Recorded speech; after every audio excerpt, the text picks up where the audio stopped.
What's up, my little Tattle Tells? Listen, you know I'm on the move, but I had to bring y'all some dirt. Remember a couple weeks ago when we were literally talking about, actually a couple months ago, when Saweetie literally shaved her head off bald and dyed it platinum blonde, and I was just like, yo, she going through something. And people are like, Tisa, you so cynical. She look good. And I did say, Saweetie does look good. She's a gorgeous girl, right? And that bald head made her beauty and her body even stand out more. However, I still was like, yo, there's something deeper going on. And I literally said, because what happened with Quavo, baby, all that stuff, right? And the way it was weighing so heavy on her. And I also said, just being a beautiful girl in the industry, when people want to act like you don't got a right to be there, right? Well, guess what? Saweetie came out and she confirmed some of what we were all thinking, right? She said it was mental breakdowns. It was a lot of stress. And she, you know what? Let's let Saweetie talk for herself and then meet me after the jump so we can discuss. For you to like completely do the buzz cut.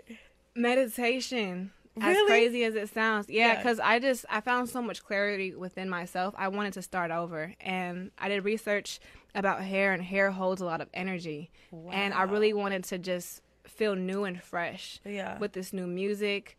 I won't say new me, but elevated me. I really just wanted to start over again. There's a lot of things that go on that make me stressed out, make me feel chaotic, but everything is simple. Yeah. Like it's simple. We just have to center ourselves because energies can get crazy. Like I had so many like mental breakdowns that a lot of people didn't know about because I don't share that side of my life. What inspired you to like completely? Now, y'all, you need to keep a couple things in mind when she talks about the mental breakdown. Now, here's the thing. People talk about mental illness so much, and it's something that should be talked about. But let me take you to where Saweetie was. She was brutally criticized for a Saturday Night Live performance and her Jingle Bell performance, saying her butt wasn't moving. I know, I'm not trying to be funny, but you know, she was doing something. Her butt wasn't moving. Why was that criticized, right? But two, also for breathing control and for her stage presence. She then went on to this artist development. And with artist development, they have you do impromptu concerts everywhere. And she kind of did an impromptu concert on Venice Beach. And people clowned her because, you know, she looked like she was just crazy, like literally, like whatever. But what they do is because they say if you can take the humiliation of 20 or 30 people just staring at you, not knowing who you are, because let's be real, a lot of people are clout chasers. They are. People drop on what's popular. It takes a strong person to be controversial. And I'm not saying that because I'm controversial, but it does take a strong personality to move away from what clout chasers and everybody think is safe. You know, those people that are too boring to have an opinion, right? And then they want to cover it up by saying that they're classy or they take the high road. When really the point is you boring and nobody care what the hell you got to say. But back to Saweetie, right? She went into controversy. I do remember when she first came out, a lot of people, because she was pretty, because she got a nice body, because she's bubbly, and because she's well educated. She ain't no dummy. Believe she went to USC or UCLA, right? They literally criticized her, dragged her, said that she was just going to be a blip in the radar, you know. However, she got a great team around her. And let's be honest, she is marketable. And unlike other female rappers, I feel that are women rappers that are bullied into like being like going into like what men respect. No, she leaned into her pretty girl swag and was like, yeah, like icy princess. I can do this. I can do that. But I'm still a woman. I'm still feminine. Now, she was being brutally criticized for that. That's one thing that was really messing with her mind, because it takes a strong person when everybody tells you you suck to stand up and be like, I don't care, I'm doing what I want to do. But then don't forget, she went through that public breakup with Quavo. Now, we all know from what happened to Megan Thee Stallion, argue with me in the comments, every single time it's a woman and a man, the woman's always the gold digger. The woman, especially she a black woman, the woman's always a gold digger. The woman's also always this. The woman's also that. But don't forget what happened with Lil Baby.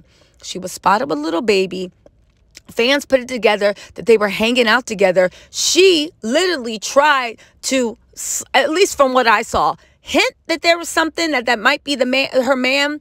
And Lil Baby was like, damn, everybody using me for clout. Now, let me just say this about clout and rappers these days. I'm not saying Lil Baby needs Saweetie's clout. I am saying that Saweetie is popular in the market. I was sure he would want to get in. And so many men and rappers use women now for clout with their Instagram feed, with their social media feed. It's not all about money. It's getting into new audiences and getting those new audiences' attention. Saweetie, for whatever reason, it seemed like she was feeling him. And if you remember, Little Baby is a notorious cheater. And everybody was like, saying, oh my God, Saweetie trying to claim him. First of all, Little Baby is for everyone. I know he keeps going back to, who was it, Jada?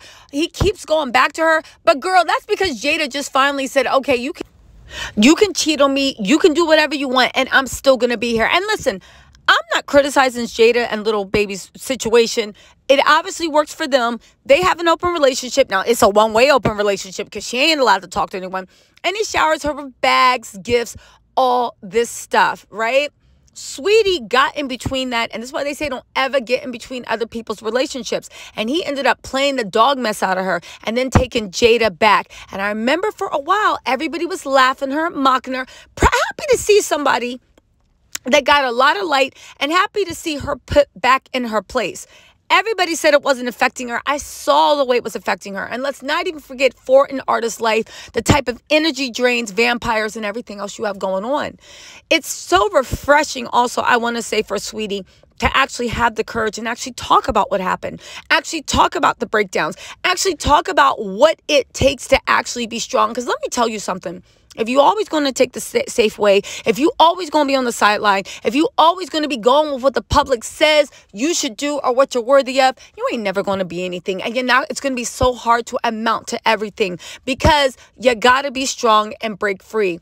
What people don't tell you that is when you are strong and break free, the mental abuse and the mental strength you have to have. And we can say it's social media, but it was always there. Before social media, there was magazines. Before magazines, before TV, there was magazines. Before magazines, there were books. Before books, there were people that control that, like the holy men. There was always people that controlled what the masses thought and told the masses what it was safe to think. And every time, especially when it's a woman, that you go against it, you are barraged with mental assaults. And sometimes even physical assaults. I'm being real. So I do want to give my hats off to Saweetie. I think it's amazing that she's actually talking about what it takes to make it. And this is why I think so many people try to make it, try to do whatever, and they can't because nobody's ever real about the stress that you go through. Nobody's ever real about the cost of fame. Nobody's really real about the cost of success. Everybody want to talk about what happened when they made it. And everybody that's boring, that don't got the courage to stand on out in the world, want to talk about, oh, I'm doing this because I'm the classy alternative. You ain't classy. You just boring, right? But you get what I'm saying, right? It's refreshing that she's being real. It's refreshing that she didn't try it. She could have just said, oh, I did it because I look good. It's refreshing that she's actually telling people that might be going through the same thing, what she experienced, how she dealt with it, and how she's rebuilding a new version of herself. So you know what? Hats off to her. I wish her much success, but let me know what you think in the comments. I'm really interested. Do you think this? What do you think caused it? And does this change the way you actually look at her? Y'all, it makes me respect her a lot more because that's the one thing I can respect. Love or hate someone, I'll always respect what's real. All right, my little